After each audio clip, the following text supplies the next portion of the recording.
दोस्तों नमस्कार, मैं आशीष मिश्रा अपने YouTube चैनल फाइनेंस ज्ञान गुरु में आपका स्वागत करता हूं। आज मैं आपको इंश्योरेंस के बारे में बताने वाला हूं कि कौन कौन से ऐसे इंश्योरेंस हैं जिनको लेना नहीं चाहिए।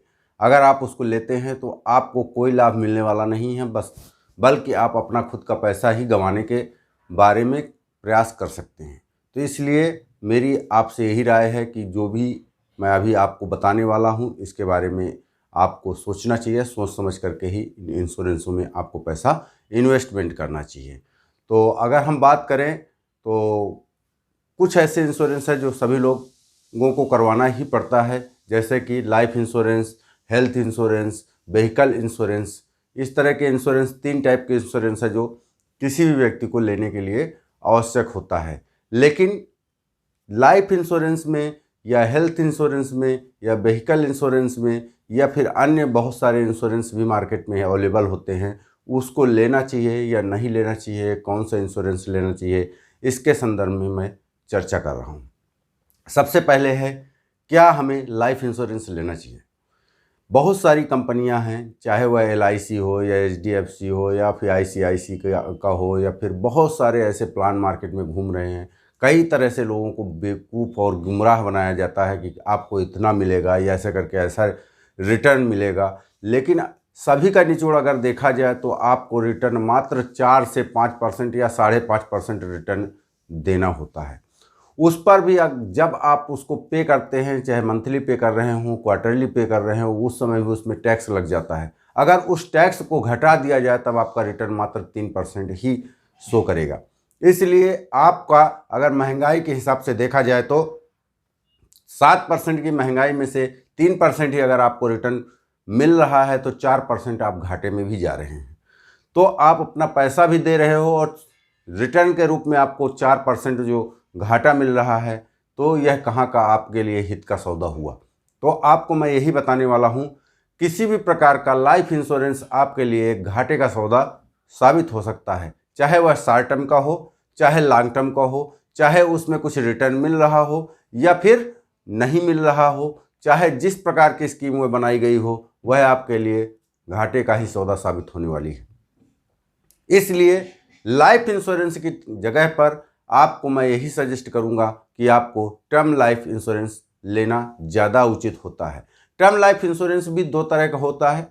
पहला ये होता है कि आप अपना अमाउंट जितना जमा करते जाएंगे, वह लास्ट में मान लो 20 साल के लिए आपने टर्म्स लाइफ इंश्योरेंस लिया है तो 20 साल बाद जितना अमाउंट आपका होगा उसमें ब्याज नहीं मिलेगा, बट वह वापस हो जाएगा। दूसरी टाइप का जो होता है उसमें आप जमा करते जाएंगे, लेकिन उसमें से कोई रिटर्न आपको मिलने वाला नहीं, 1 रुपया नहीं मिलेगा। लेकिन जिसमें आपको 1 रुपया नहीं मिलने वाला है वही टर्म्स लाइफ इंश्योरेंस सबसे बेटर होता है, क्योंकि उसकी EMI बहुत ही कम होगी।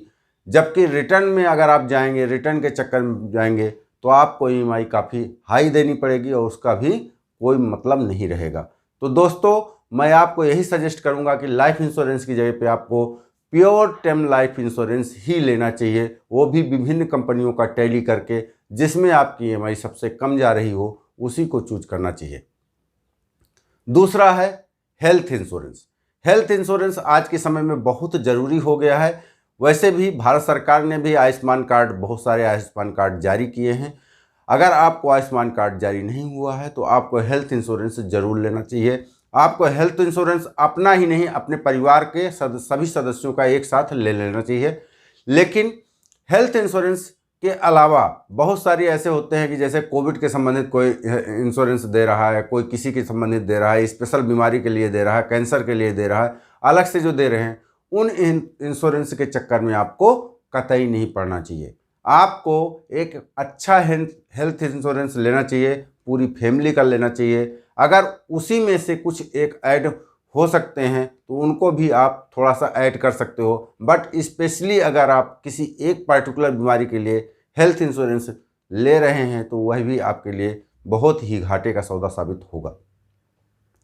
तीसरा है व्हीकल इंश्योरेंस। व्हीकल इंश्योरेंस तो आपको करवाना आपकी मजबूरी है, वह तो करवाना ही पड़ेगा, लेकिन उसको करवाते समय भी आपको विभिन्न जितनी भी कंपनियां ये व्हीकल इंश्योरेंस प्रोवाइड कराती हैं उनमें आपको टैली करना चाहिए, जिसमें आपके लिए सबसे सस्ता इंश्योरेंस हो उसे ही आपको लेना ज़्यादा फायदेमंद होता है।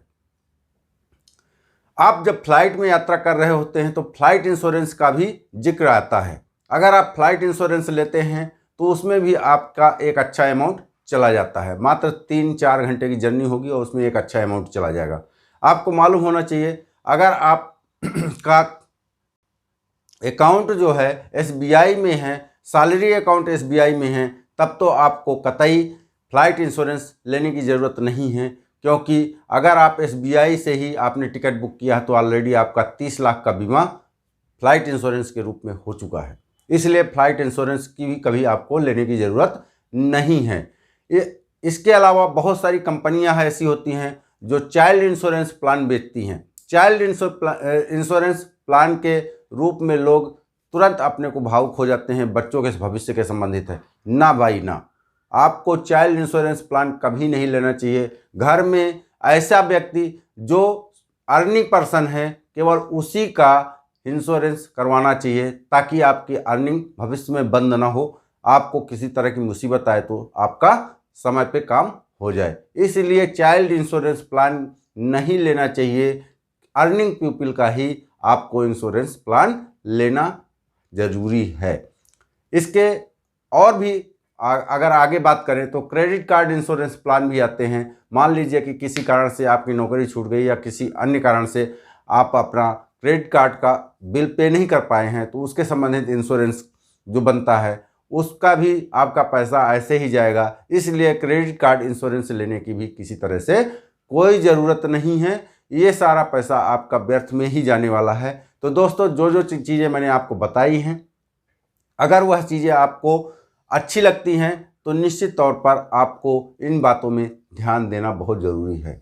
लाइफ इंश्योरेंस आपका उतना ज़रूरी नहीं है। अगर मान लीजिए कि आपके पास अदर सोर्स ऑफ इनकम मौजूद है तो उस समय उस दशा में भी आपको कोई ज़रूरी नहीं कि टर्म लाइफ इंश्योरेंस या लाइफ इंश्योरेंस आप करवा करके रखे हैं। मान लीजिए कि अदर सोर्स ऑफ इनकम आपके पास है, जितनी आप सैलरी पा रहे हो उससे ज़्यादा आपका दूसरी जगहों से भी आ रहा है पैसा, तो आपको उसकी ज़रूरत नहीं है। अगर आपका जीवन साथी भी कमाई कर रहा है, उतनी ही सैलरी उठा रहा है, तब भी आपको इंश्योरेंस करवाने की ज़रूरत नहीं है, क्योंकि आपके पास अर्निंग का स्रोत ऑलरेडी बना हुआ है। अगर आपके अकाउंट में हैवी डिपॉजिट